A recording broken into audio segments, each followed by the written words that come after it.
मेरे दोस्तों, आपको बता दूं कि इजराइल तैयार था डील के लिए। जैसा मैंने आपसे कहा था कि 6 से 7 हफ्तों के लिए वो सीज फायर के लिए तैयार था, लेकिन हमास की डिमांड ये थी कि वो परमानेंट सीज फायर चाहता था।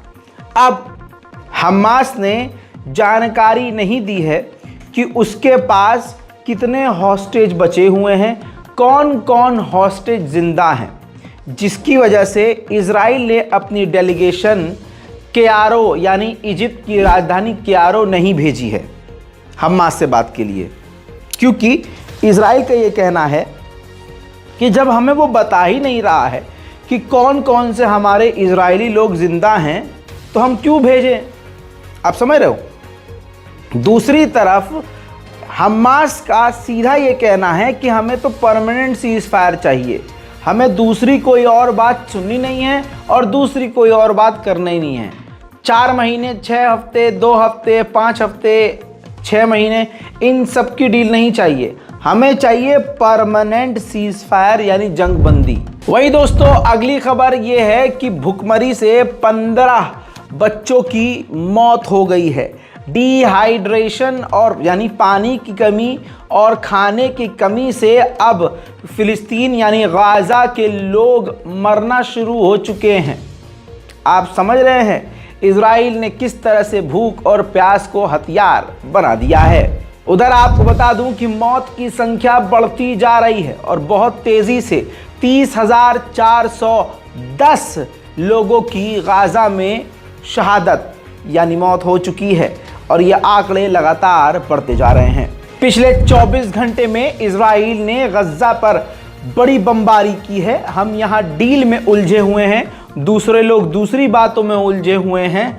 हम भारत में जो कुछ हो रहा है उसको भी देख रहे हैं, हर जगह हमारी नज़र है। लेकिन आपको बता दूं कि जहां दुनिया ये कह रही है कि अब डील शायद हो जाएगी, अब डील शायद हो जाएगी, डील चाहे हो या ना हो, इजराइल के हमलों में कमी नहीं आई है।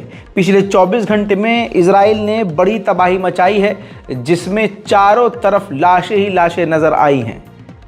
आइए देखते हैं।